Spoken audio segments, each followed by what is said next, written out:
एकादशी का व्रत लोग कहते हैं कि कर लिया, जान लिया, पर एकादशी के जो 18 नियम हैं उन नियम में दो व्रत का सबसे पहला नियम, एकादशी व्रत का सबसे पहला नियम है कि आप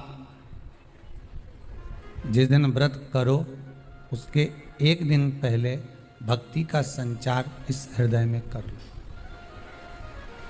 भक्ति का संचार इस हृदय में कर लीजिए। जिस दिन आप व्रत करो, जैसे एकादशी का व्रत कर रहे हो तो दशमी के दिन शाम का समय जब आवे, रात्रि जब होने लगे, शाम का समय आवे और रात्रि का आप जब भोजन ग्रहण करो तो उस भोजन में कोई ऐसा पदार्थ ग्रहण मत करिए जिस पदार्थ के कारण आपकी एकादशी बिगड़ जाए।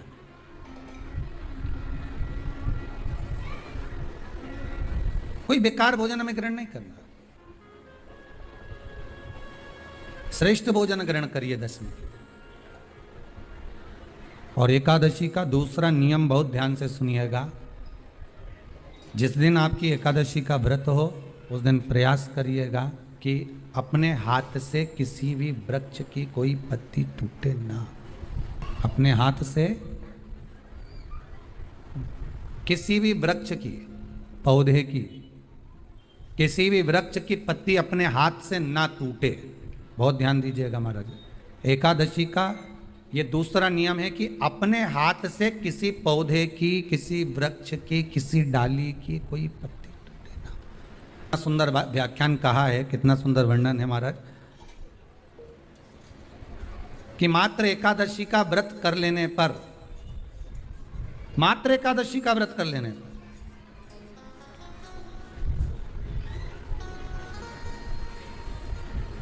जो पूर्व में किया गया हमारा पाप कर्म है, हमने किसी जीव की हत्या करी है, हमने किसी को कष्ट प्रदान करा है, हमने किसी को अपशब्द कहा है, हमने किसी को ताने दिए, हमने किसी को आड़ा टेढ़ा कहा है, हमने किसी को गालियां दे दी है, मात्र एकादशी का व्रत ही कर लेने पर ये सारे जो दोष हैं वो समाप्त हो जाते हैं।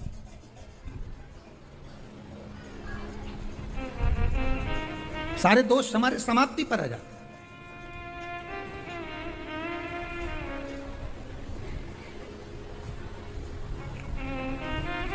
अब एक विचार करिएगा थोड़ा सा अपने मन में, अपने चित्त में, अपनी वृत्ति में एक बात उतारिएगा। एक अपने मन में एक बात को उतार कर रखिएगा कि आप अपने पाप को, अपने पाप कर्म को जिस दिन छिन्न करने वाले हो, समाप्त करने वाले हो, अपने पाप को आप जिस दिन समाप्ति पर लेकर जा रहे हो तो उसके एक दिन पहले आपको प्रसन्नता होना चाहिए कि नहीं होना चाहिए कि कल मेरा पाप कटने वाला है, कल मेरा पाप समाप्त होने वाला। जो मैंने पाप कर्म करा है वो समाप्त होगा, जो मैंने पाप कर्म करा है वो कल समाप्त हो जाएगा। तो एक दिन पहले आपके चेहरे पर प्रसन्नता हो कि ना हो?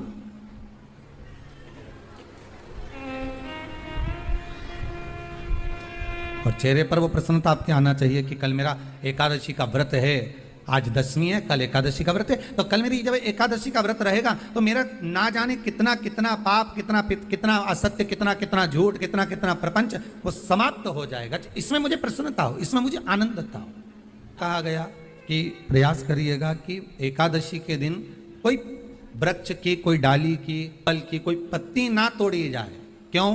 तो कहा अगर उस पत्ती को हम तोड़ देते हैं, वृक्ष की पत्ती को या क्यारे में लगी हुई कोई डाली की पत्ती को हम तोड़ देते हैं तो एकादशी का पुण्य फल प्राप्त नहीं होता। एकादशी का कोई फल हमारे खाते में नहीं जाता, पुण्य फल प्राप्त। एकादशी का व्रत लोग कहते हैं कि कर लिया, जान लिया, पर एकादशी के जो 18 नियम हैं उन नियम में 2 नियम कल बताए थे। तीसरा नियम है कि शिव की आराधना हो, कृष्ण की आराधना हो, भगवत स्मरण हो।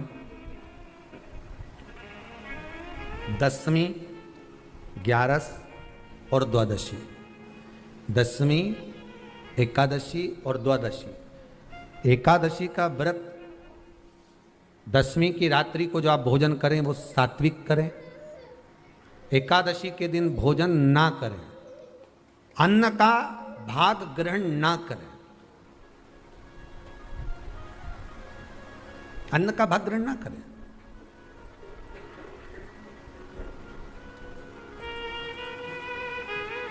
कितना सुंदर कहा है महाराज जी। यदि आपके यहां पर गौ माता है, आपके घर में अगर गौ माता विराज रही है,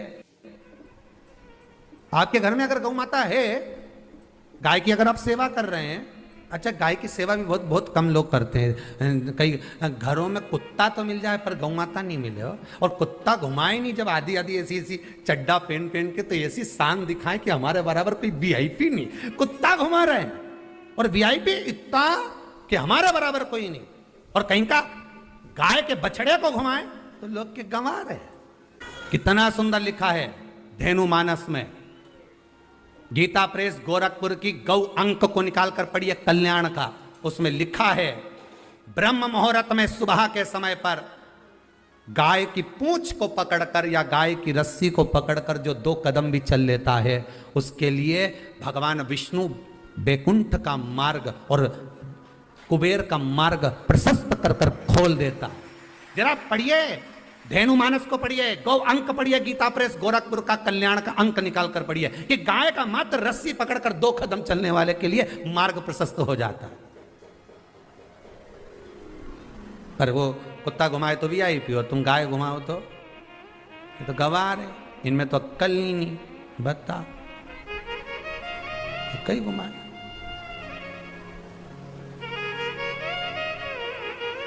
श्रेष्ठता नहीं रही भाई। समझो थोड़ा कथा को, थोड़ा चोट लगेगी हृदय को, तुम्हें बुरा लगेगा, थोड़ा सा बुरा तो जरूर लगेगा, क्योंकि चोट तो लगेगी तुम्हारे हृदय को, पर संवरना तो पड़ेगा ना, सुधारना तो पड़ेगा, अपने आप को संवारना तो पड़ेगा, सुधारना तो पड़ेगा। आज भले बुरा लग जाए तो, पर थोड़ा सा संवरना पड़ेगा कि हाँ ठीक है हमसे गलती हो रही है, इसको सुधारा कैसे जाए। तो एक काम करो ना कि कुत्ता को घुमाओ, मना नहीं करेंगे, पर साथ में गाय का बछड़ा भी लेकर जाओ, एक गौ माता को भी लेकर जाओ, सवेरे सवेरे मॉर्निंग वॉक में गाय तो घुमाओ, जब लोग देखेंगे क्या गजब है साहब। आप तो गाय को लेके जाओगे ना तो उसी गाय के 10 लोग पाँव नहीं पड़े ना, तो बात जैसी सुबह सुबह गाय मिले कौन नहीं पाँव पड़े। गौ माता का दर्शन हो गया, छुएंगे, स्पर्श करेंगे, आनंद करेंगे, भजन करेंगे, थोड़ा सा प्रयास करिए। गौशाला में केवल गाय ना रहे, घर घर में गाय होना चाहिए।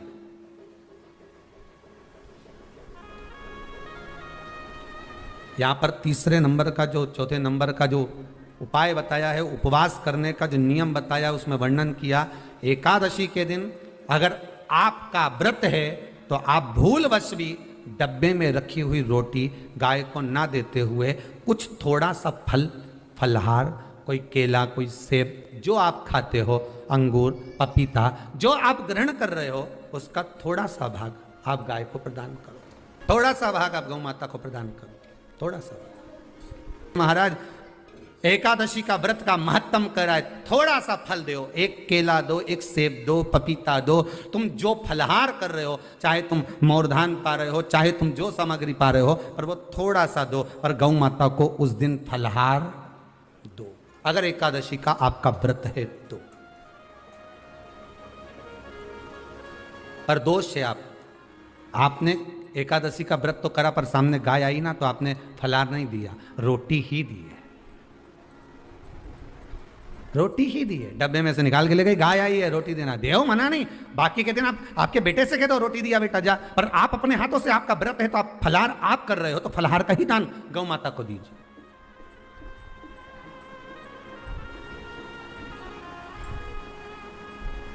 बच्चों से कह दो, जाओ, सेवक से कह दो जाओ जरा दे के आओ रोटी, पर आप फल का दान दीजिए। महाराज पांचवा वर्णन किया चतुर्थ भाव में, बन सके जितना एकादशी के दिन भगवान का ओम नमो भगवते वासुदेवाय का जाप करें, या अपने गुरु मंत्र का स्मरण करें, या जो मंत्र आपके हृदय में समाहित हो, श्री शिवाय नमस्तुभ्यम, ओम नमः शिवाय, राम कृष्ण शिव, जो मन पड़े उसका भजन करें, पर दिल से करें, जितनी देर करते बने उतना देर करें।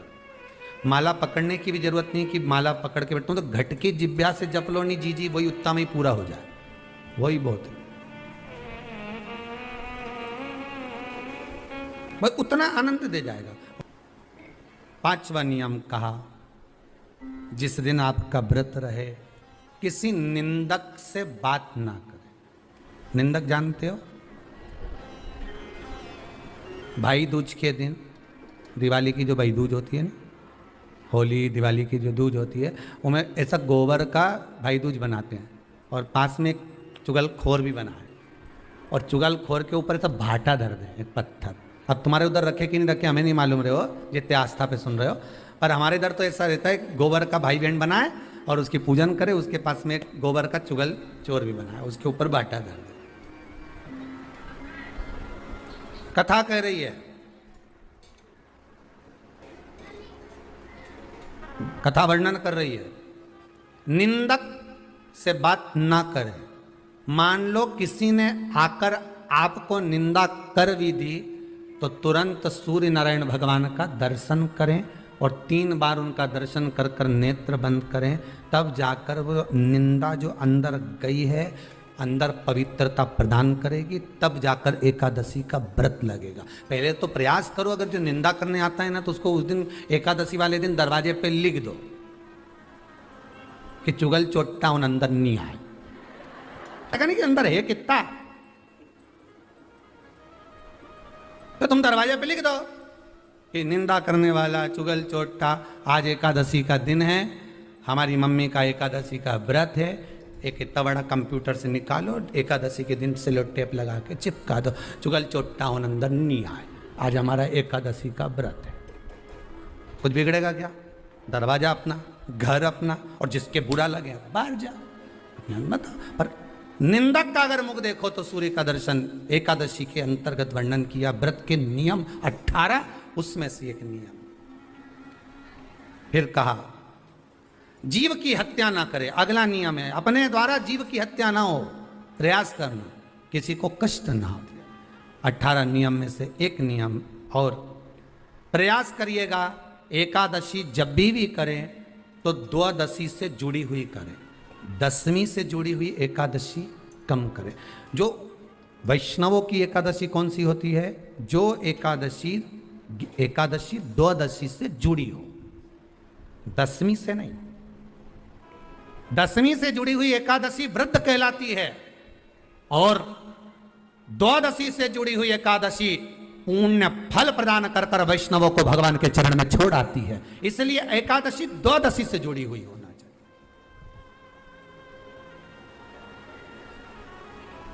अब कई लोग क्या करते हैं, जो 10वीं से जुड़ी हुई एकादशी रहती है ना, वो उसको करते, पर वैष्णवों की जो एकादशी मान्य है, वैष्णव धर्म की जो एकादशी होती है वो द्वादशी से जुड़ी हुई होती है, वो 12 से जुड़ी हुई, द्वादशी से जुड़ी होना चाहिए महाराज। तो वो वैष्णव जो एकादशी होती है, वैष्णवों की एकादशी होती है, वो द्वादशी से जुड़ी हुई पूर्णता का सुख देने वाली होती है। हमें घटने के साथ नहीं चलना, ध्यान दीजिएगा, हमें किसके साथ चलना है? बढ़ने के साथ, क्योंकि हमको आगे बढ़ना है कि पीछे आना है।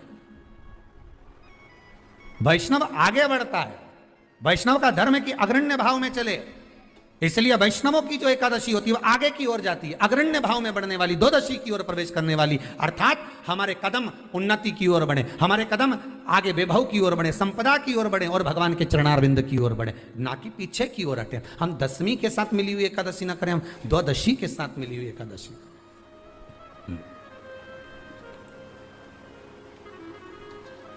वैष्णव एकादशी। फिर अगला वर्णन किया गया महाराज, शास्त्र कहता है, अगला वर्णन जो किया गया उसमें बताया, प्रयास करें जिस दिन एकादशी हो उस दिन घर में बुआरी झाड़ू आदि जो लगती है वो दूसरा लगा लें। क्यों? उसका वर्णन है, अगर आप बुआरी लगाएंगे, झाड़ू लगाएंगे, पोछा लगाएंगे तो हो सकता है कोई जीव आपके हाथ के द्वारा मर जाए।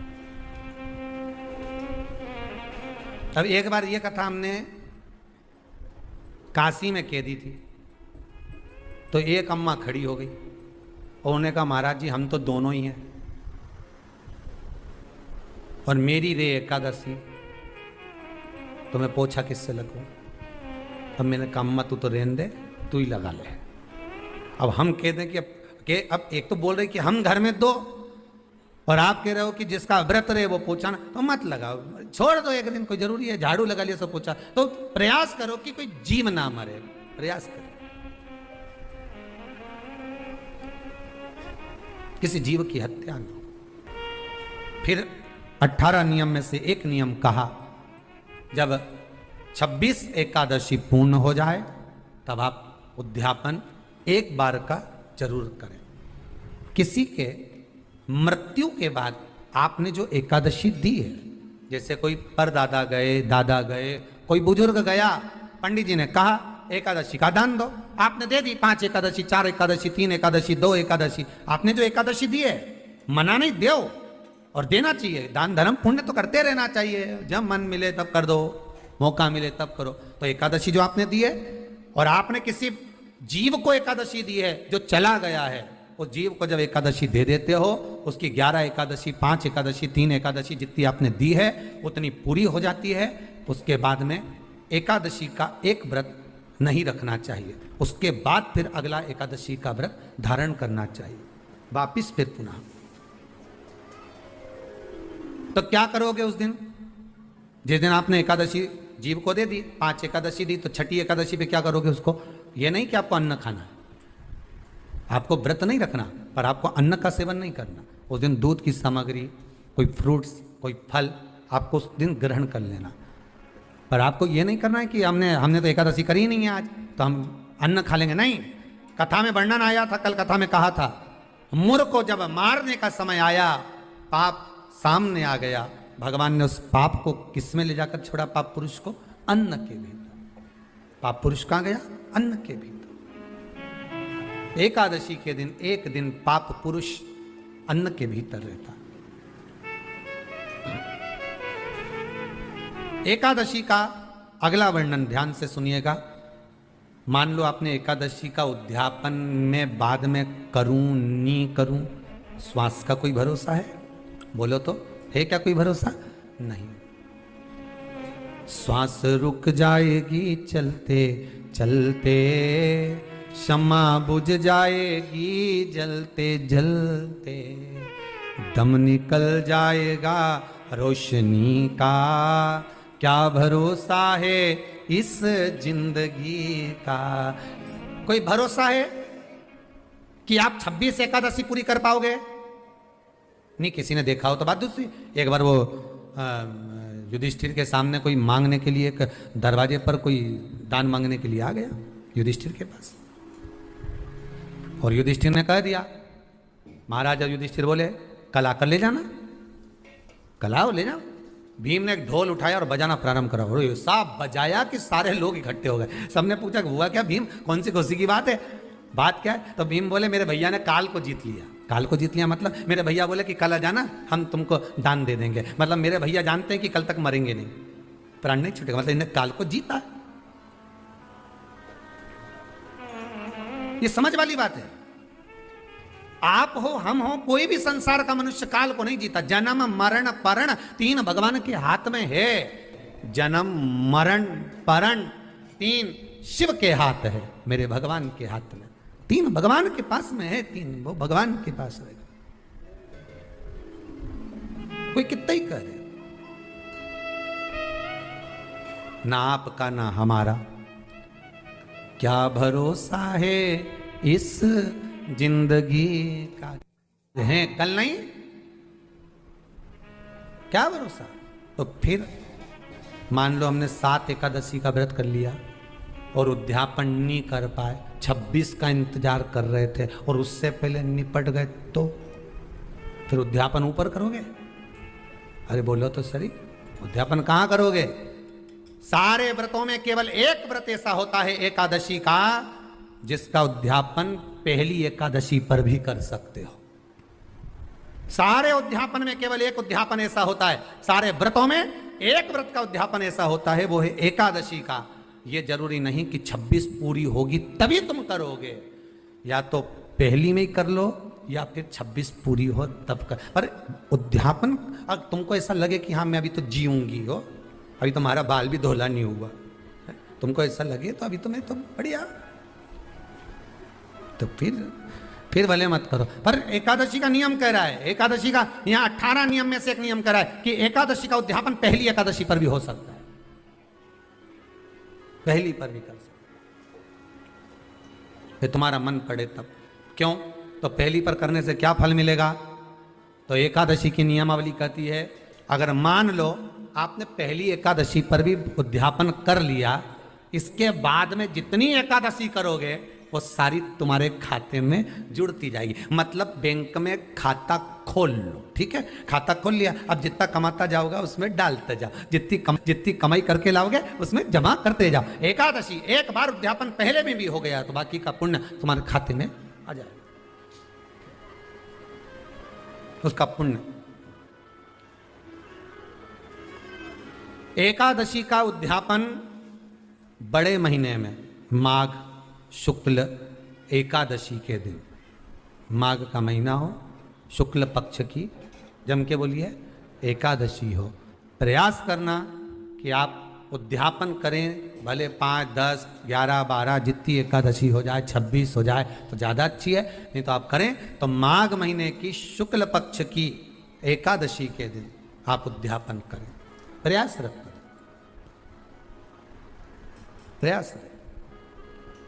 बड़े महीने के अंतर्गत जो उद्यापन, हाँ चतुर्मास के अंतर्गत उद्यापन नहीं होता एकादशी का, बहुत ध्यान दीजिए तुम्हारा। ये जो सावन भादो कुंवर कार्तिक जो 4 महीना होते हैं भगवान के शयन करने के, इसके अंतर्गत एकादशी का उद्यापन नहीं होता, और इसके अंतर्गत उद्यापन करना भी नहीं चाहिए एकादशी हमारा। एकादशी का उद्यापन माघ महीने की शुक्ल पक्ष की एकादशी के दिन आप बहुत प्रेम से आनंद के साथ करिए महाराज। परंतु एकादशी के उद्यापन में सबसे ज्यादा अगर कुछ जरूरी होता है तो 24 तरह का नैवेद्य जरूरी होता है। कितने तरह का? 24 तरह का नैवेद्य। अब आप कहोगे गुरुजी उद्यापन हम कर रहे हैं एकादशी का, तो उसमें तो फलहार का हमें नैवेद्य बनाना चाहिए। तो फिर ये पुराण के अंतर्गत स्कंद पुराण में ये चीज लिखी है कि एकादशी का जब उद्यापन करते हैं तो 24 तरह का नैवेद्य बनाकर सिद्ध करते हैं। 24 तरह का नैवेद्य जान रख लेना, हलवा बना लो, खीर बना लो, पूड़ी बना लो, सब्जी बना लो, पकौड़ा बना लो, भजिया बना लो, ऐसे 24 तरह का नैवेद्य अलग अलग चाहिए। पर लोग क्या करते हैं, खोपरा पाक बनवा लेते हैं 1-2 किलो और 24 जगह रख देते हैं। स्वीकृत नहीं है। 24 तरह का नैवेद्य रखा जाता है। महाराज एकादशी के दिन भगवान का पूजन का पूरी तैयारी कर कर मंडल आदि बनवाकर विद्वान ब्राह्मण को बुलाकर, कर्मकांडी ब्राह्मण को बुलाकर जो भगवत सेवा में एकादशी का उद्यापन कराए, उन ब्राह्मण के चरणों को नमन कर कर, प्रणाम कर कर एकादशी का पूजन करवाइए और उस मंडल की पूजन कराकर हवन द्वादशी को कराइए। एकादशी को हवन नहीं, एकादशी के उद्यापन का जो हवन होता है वो द्वादशी को। एकादशी का उद्यापन द्वादशी को बड़े प्रेम से आप खूब आनंद से हवन पूजन कराओ। पूजन कराने के बाद, हवन कराने के बाद 26 जोड़े ब्राह्मण ब्राह्मणी के बुलाकर भोजन कराकर उनको भाव से जो आप समर्पित कर सकते हो, जितनी आपकी सामर्थ्यता हो, उस सामर्थ्यता के अनुसार आप दान धर्म पुण्य करो, आप उन्हें प्रदान करो। और बन सके तो एकादशी की रात्रि को भी जागरण करें और द्वादशी के दिन जिस दिन हवन करें उसकी भी रात्रि को कुछ जागरण करें। जागरण का मतलब पहले भी कथा में कहा, प्रदोष की कथा में वर्णन किया था। हम ये नहीं कहते कि तुम पूरी रात जगो, हमारा तो निवेदन है 15 मिनट का करो, आधे घंटे का करो, 20 मिनट का करो, पर रात्रि के समय थोड़ी देर अगर एकादशी का उद्यापन कर रहे हो तो जागरण थोड़ी सी देर अवश्य करें। नहीं कर सकते अकेले बैठकर राम नाम जप लें, भजन कर ले, पर करो।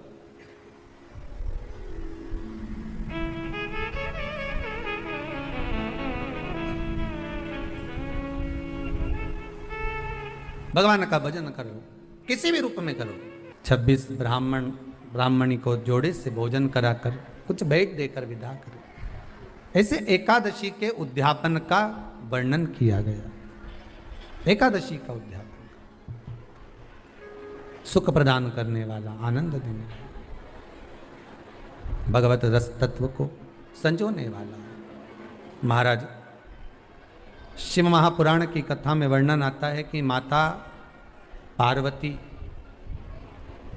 जितने व्रतों को धारण करती हैं, माता जितने व्रतों को भगवान शिव के लिए जितने व्रत करती हैं माँ, सारे व्रत भगवान शंकर स्वीकार करते हैं।